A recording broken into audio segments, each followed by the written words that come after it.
Welcome to Telugu focus TV. నేను మీ శ్రీనివాస్ రెడ్డి. రోజా గారు అంటే ఒక ఆర్టిస్టు, సినిమా ఆర్టిస్టు. ఆ తర్వాత పొలిటికల్‌గా గూడా ఎంట్రీ ఇచ్చారు. అయితే ఈమె చేసినటువంటి కొన్ని కామెంట్స్ ఇప్పుడు సోషల్ మీడియాలో బాగా వైరల్ అవుతున్నాయి.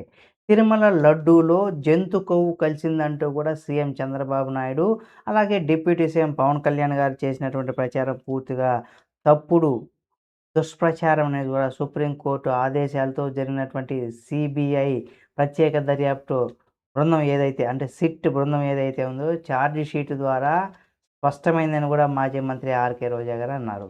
అయితే వైఎస్ జగన్ను రాజకీయంగా ఎదుర్కోలేక ఆయన ప్రతిష్టను దెబ్బతీయాలనే ఉద్దేశంతోనే ఈ ప్రచారం చేయించారని ఆమె మండిపడ్డారు.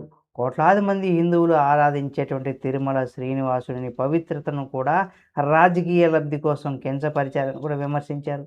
అయితే నగిరిలో మీడియాతో మాట్లాడినటువంటి రోజా గారు మాట్లాడుతూ నిజాయితీగా విచారణకు ఇక్కడ ఎదురొడ్డి నిలబడి తిరుమల లడ్డూ తయారీలో జంతు కొవ్వు ఉపయోగించలేదని కూడా చట్టపరంగా రూపొందించినటువంటి ఆహ్, నిరూపించుకున్నామని వైఎస్ జగన్ పైన చేసినటువంటి ఆరోపణలు చంద్రబాబు, పవన్ కళ్యాణ్ ఇక్కడ ప్రాయశ్చిత్తం చేసుకోవాలని కూడా, అలాగే వైఎస్ జగన్ కాళ్ళు కడిగి ఆ నీళ్లను తమ తలపై చల్లుకోవడమే వారికి చేసినటువంటి తప్పులకు సరైనటువంటి పరిహారం అని కూడా వ్యాఖ్యానించారు. అయితే సిబిఐ ఛార్జ్ షీట్ వచ్చినా మారని వైఖరి అంటున్నా. అంటే సిబిఐ ఛార్జ్ షీట్‌లో స్పష్టంగా నిజాలను వెల్లడించినప్పటికి కూడా టీడీపీ, జనసేన నేతలు ఇంకా అబద్ధాలు ప్రచారం చేస్తున్నారని దుర్మార్గం అనేసి కూడా రోజా గారు చెప్పుకొస్తున్నారు. రాజకీయ ప్రయోజనాల కోసం తిరుమల లడ్డు కల్తీ జరిగిందంటూ కూడా ఫ్లెక్సీలు ఏర్పాటు చేస్తూ ప్రజలను తప్పుదోవ పట్టించడమే కాకుండా భక్తుల మనోభావాలను కూడా తీవ్రంగా దెబ్బతీశాయని కూడా ఆరోపించారు. దేవుడంటే భయం, భక్తి ఉండాలంటే అంటే ఉంటే ఇలాంటి దుష్ప్రచారాలు జరిగేవే కావని ప్రశ్నించారు. పవన్ కళ్యాణ్ ఏం ప్రాయశ్చిత్తం చేశారు? అలాగే చంద్రబాబు చెప్పినట్టు మాట్లాడే డ్రామా ఆర్టిస్ట్‌గా పవన్ కళ్యాణ్ వ్యవహరిస్తున్నారని కూడా రోజా విమర్శించారు. లడ్డూలో కల్తీ జరిగిందంటూ కూడా అబద్ధ ప్రచారాలు చేసినప్పుడు విజయవాడ దుర్గమ్మాలయంలో మెట్లు కడిగినటువంటి పవన్ కళ్యాణ్ ఇప్పుడు ఆ ప్రచారం అసత్యమని కూడా తేలిన తర్వాత భక్తులకు ఏం సమాధానం చెబుతారని కూడా ప్రశ్నించారు. కోట్లాది మంది భక్తులు మనోభావాలను కించపరిచినందుకున ముందుగా క్షమాపణలు చెప్పాలని కూడా డిమాండ్ చేశారు. అలాగే తిరుమల ప్రతిష్టను దెబ్బతీశారని కూడా ఆమె చెప్పుకొస్తున్నారు. అంటే వారాహి డిక్లరేషన్ అంటే పేరుతో తిరుపతిలో నిర్వహించినటువంటి సభకు తిరుమల లడ్డూ పైన చేసినటువంటి వ్యాఖ్యలు శ్రీవారి ప్రతిష్టను మంటగలిపినదని కూడా ఆర్కే రోజా గారు ఆగ్రహం వ్యక్తం చేశారు.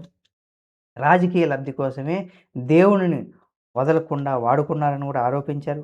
నిజంగా హిందూ ధర్మాన్ని గౌరవించే వారిపైన CM Chandrababu, deputy CM Pawan Kalyan తక్షణమే రాజీనామా చేసి ప్రజలకు క్షమాపణలు చెప్పాలని కూడా డిమాండ్ చేశారు. ఇక్కడ డిక్లరేషన్ రాజకీయాల కోసం దేవుడిని కూడా వాడుకుంటారని కూడా ఆమె ప్రశ్నించారు. అంటే ముఖ్యంగా విజయవాడ వరదల సమయంలో కూడా సహాయ చర్యల్లో విఫలమైనటువంటి కూటమి ప్రభుత్వం ఆ వైఫల్యాల నుంచి కూడా ప్రజల దృష్టిని మళ్లించేందుకు తిరుమల లడ్డూలో పంది కొవ్వు కలిసిందంటూ దుష్ప్రచారం చేసినందుకు ఆమె పేర్కొన్నారు. అంటే ప్రజల కష్టాల నుంచి కూడా తప్పించుకునేందుకు, వాళ్ళని తప్పించేందుకు కూడా దేవుడి ప్రతిష్టను చెలగాటమాడడం ఘోరమని కూడా విమర్శించారు.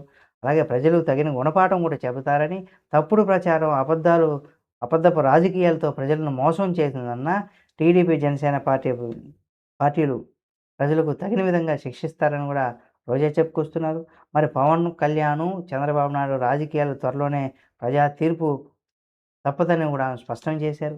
అయితే ఈమె ఇలా అంటుంటే మరి కూటమి నేతలు సిట్టు అసలు కొవ్వు కలిసిందని, అక్కడ జంతువు కొవ్వుతో నూనె కలిసిందని అక్కడ అలా చెప్తున్నారు. మరి ఇలా తప్పుడు దోవ ఎవరు పట్టిస్తున్నారు? ఈమె చేసినటువంటి కామెంట్స్ ఏవైతే ఉన్నాయో సిట్ అధికారులు ఒక ప్రెస్ మీట్ క్లియర్‌గా అందరికి అర్థమయ్యే విధంగా కూడా తెలియజేయాల్సినటువంటి పరిస్థితి ఉంది. లేకపోతే జరగలేదని వైసీపీ నేతలు, జరిగిందని కూటమి నేతలు అంటూ ఉంటారు కాబట్టి సిట్ అధికారులు ప్రెస్ మీట్ పెట్టి పూర్తిగా పూసగుచ్చినట్టుగా ప్రతి విషయాన్ని కూడా ప్రజలందరూ కూడా అర్థమయ్యే విధంగా కూడా తెలియజేయాలని కూడా కోరుకుందాం. చూద్దాం ఈమె చేసినటువంటి వ్యాఖ్యల్లో నిజం ఉందా? లేదా అబద్ధమా? అనే దానికి సంబంధించి మీరేమనుకుంటున్నారో కామెంట్ రూపంలో తెలియచేయండి. మరిన్ని వీడియోల కోసం మన Telugu focus TV channel subscribe చేసుకొని పక్కనే ఉన్న బెల్ బటన్ నొక్కడం మాత్రం మర్చిపోకండి.